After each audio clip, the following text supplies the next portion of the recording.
He's very popular. He just wants people to be healthy, and he loves the farmers, Bobby, right? He loves the farmers. And CMS Administrator Dr. Mehmet Oz, who's great, who's a great man. Thank you, Mehmet. Thank you. Dr. Oz. Thanks as well to Will. We have a lot of governors and senators here. I won't introduce all of them. Some of them I don't like, so I'm not going to introduce the ones that, and some of them I like a lot. Nebraska Governor Jim Pillen is here. Jim, where are you? Jim, thank you, Jim. Nice to see you. Senators John Boozman and John Hoeven, Roger Marshall, Joni Ernst. Where are you guys? I'm having dinner with a couple of you. Hi, fellas. Representatives Austin Scott, Celeste Malloy, thank you very much. Are real farm people. They are at the top. They're always calling me about the farmer, along with Joni. And we also have with us President of the American Farm Bureau, Zippy Duval. I've known Zippy for a long time. Zippy, he is a Zippy. He's amazing. Thank you very much, Zippy. It's good to see you. You look good. Under the last administration, Sleepy Joe Biden and the radical left Democrats, I changed the name. It's dumb. I will probably always, until they become reasonable, I'll use a U instead of an E. It's very simple. Most people don't know there's a B in dumb, so it's a very simple change. I take out the E and I put in the U, and they're Democrats because their policies are so dumb.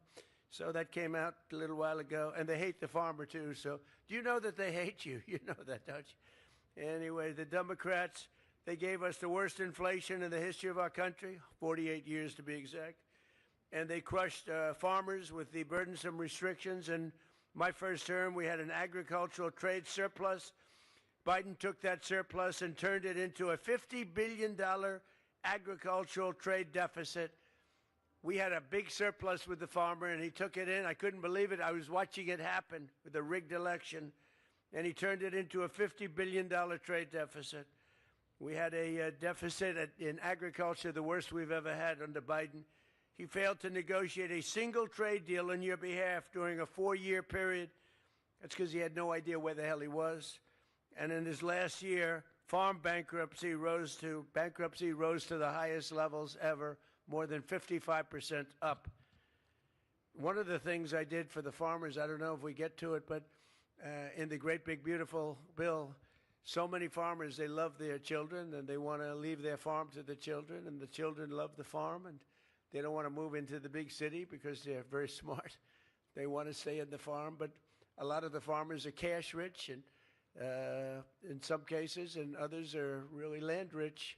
And the ones that are land rich were having a little problem. They'd leave their farms, and their children would have to go out, borrow a lot of money to pay the estate tax or the death tax, a nasty tax, and it would be like 55, 60% in some cases, and they'd end up losing the farm. They'd go out, borrow the money, and the banks would end up owning the farm, and they did terrible things to themselves. It'd be, you know the story. It's a terrible thing, but there'd be suicides. They lost their farm. It was taken away. And I ended, in the great big beautiful bill, the death tax on farms and small businesses. So if you like your children, good. If you don't like your children, I would say leave the farm to somebody else. Does anybody here not like their children? Please raise your hand. Nobody. That's good. I've never, with all the times I've said that, I've never seen anybody raise their hand, although there's some cases, I'm sure, where they don't. But you don't have the estate tax to pay now, so your children can live happily ever after, and they can enjoy being a farmer, and they can enjoy doing what they love to do. But now you have a president that fights for the American farmer, and after years of getting ripped off by other countries on trade, we've reduced the agricultural trade deficit just this year by 42%, opening markets to the American exports, and all over the world we're opening up markets for the farmers. And we have another one, a new market coming up, and that's called the lovely country of Iran. It's a beautiful place. Would anybody like to go there? The Islamic Republic of Iran, they're having a hard time with food, and we're going to be taking some of their money, and we'll spend it, and we're going to be buying wheat, soybeans, and corn, a lot of it. And that process is going to be starting pretty soon. It's going to be pretty big, too. I think it's going to be very big. We have an expanded market, dairy in Europe, and the dairy market, as you know, in Europe, we've opened it up because they had it closed. In Asia, South America, Australia is now allowing U.S. beef into its market for the first time in more than 25 years. And China is committed to purchase at least $17 billion in U.S.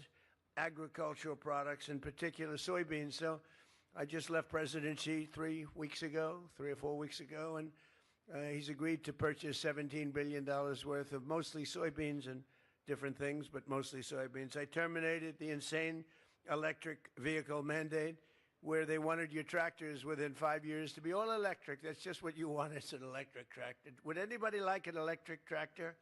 Because typically it's not the greatest.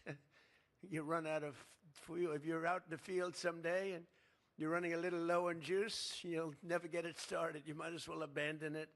So ridiculous. But I ended the electric vehicle mandate, which would have gutted the ethanol industry forever. And I saved your ethanol industry, and I think everyone knows that. Maybe nobody more so than Joni and some of the great senators that we just mentioned. Senator Marshall has been calling me all the time, oh, you got to save the ethanol. So we did, right? We did. We saved it. We saved it. So it's very important. And the Democrats don't even know what ethanol is. We eliminated unnecessary restrictions on sales of E15. And I made it clear that I will sign a bill allowing E15 all year round. And that was something that was very important to the farmers.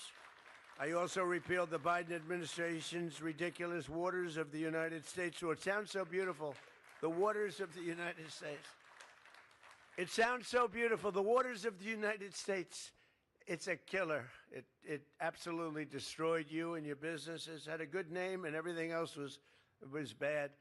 When I did that, I said, I'm going to be killed by the fake news media with this one. I'm destroying the waters of the, think of that, the title. And when I did it, I was surrounded by farmers when I signed it, and half of them were crying. They said, you've saved our business, sir. Pretty amazing, right?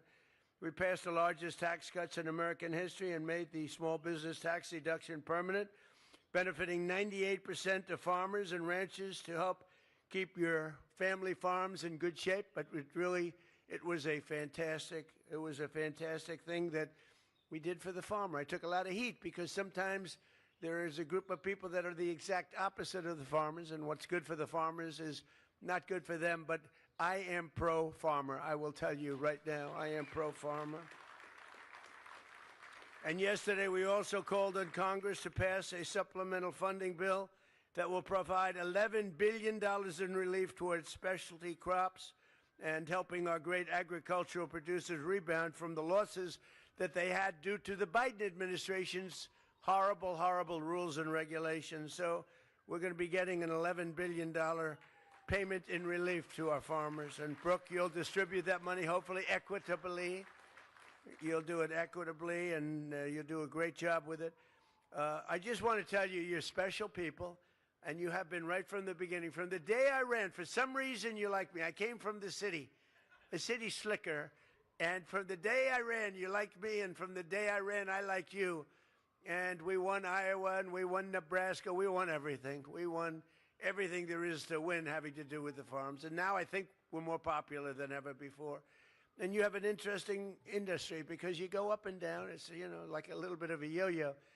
But if you remember, last time I got you $28 billion because you were taken advantage of by a lot of countries, including China. And I took $28 billion out of the tariffs, and I made you all whole, beyond whole, I think, but we made you whole. And now even just in talking here, we're doing the $11 billion relief to help you get through a pretty difficult period of time. We're never going to let you down. We're never letting the farmer down. We let the farmer down, we're letting our country down, and we're doing great. Just so you understand that 2 years ago, we had a dead country. We were a dead country. We were a laughing stock all over the world. We had a man that couldn't walk down those 2 steps. We had a man that couldn't sign a document. He had to use an auto pen. You saw the auto pen over there? He was an auto pen. We call him the auto pen president. And think of it, like 96% of the things he signed, he couldn't sign his name. What happened was a rigged election. But think of it, 2 years ago, we were a country that was laughed at all over the world. The king of Saudi Arabia said to me, Mr. President, a year ago, this was when I was with him a year ago, He said, a year ago you had a dead country. We never thought you'd come back. And now you have the hottest country anywhere in the world. We are the hottest country anywhere in the world. We have the strongest military. We took over Venezuela in less than 1 day, and the oil is flowing, and we're getting along with them great. We're going to, by the way, help them with their big. They had a tremendous earthquake last night that you read about, massive, like a massive in Caracas. But we're going to help them out. But we did that, and Iran, effectively, within a week and a half, we knocked out their entire military, their leadership, their aircraft, their Navy. They had 159 ships within 1.5 weeks. They were all at the bottom of the sea. And then I have to listen to the fake news. Oh, they're much better today than they were then. These people are crazy. They want to make a deal with us very badly, and we probably will. I think we will. But the Strait is open. Yesterday, they took out 19 million barrels of oil. That's the most in the history of the Strait. And the oil prices are dropping like a rock. And, you know, as goes oil, so goes everything else, including all of your products. You have to spend a lot of money for your tractors. Now you're going to be spending much less than you were spending just a few weeks ago.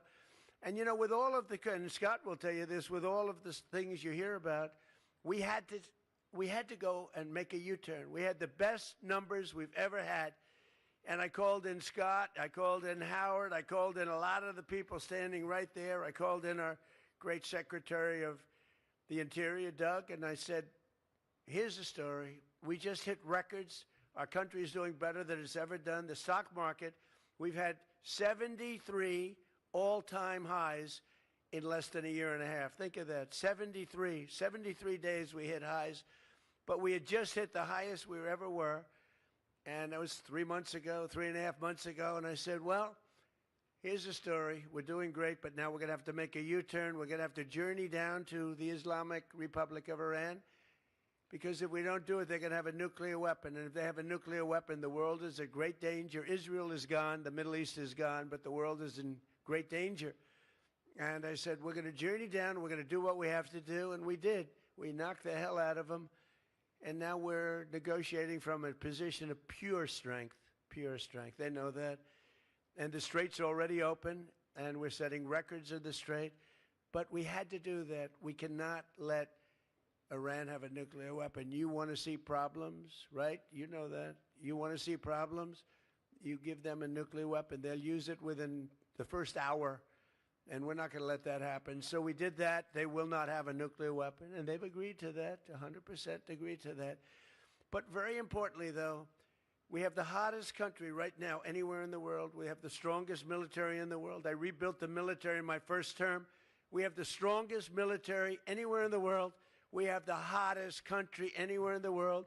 We're doing things that nobody believed. We're building more factories now than at any time in the history of our country. We're leading China by a lot on the AI. It's an AI revolution. We have the car companies pouring back into our country because of tariffs, because they don't want to pay the tariffs. So they're moving in from Canada, from Mexico, from Germany, from Japan, from South Korea, from all over the world. They're coming in. But we're building more factories than at any time, and plants, than at any time in the history of our country. And as far as I'm concerned, you are the people. You are the very special ones. You're the chosen ones. You're the farmers.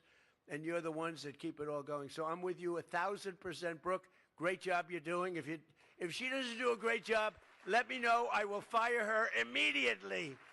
Now, she's fantastic. And thank you very much. Have a great time. Turn on some music. Let's have a little music, right, for the farmers. Thank you very much, everybody. Thank you.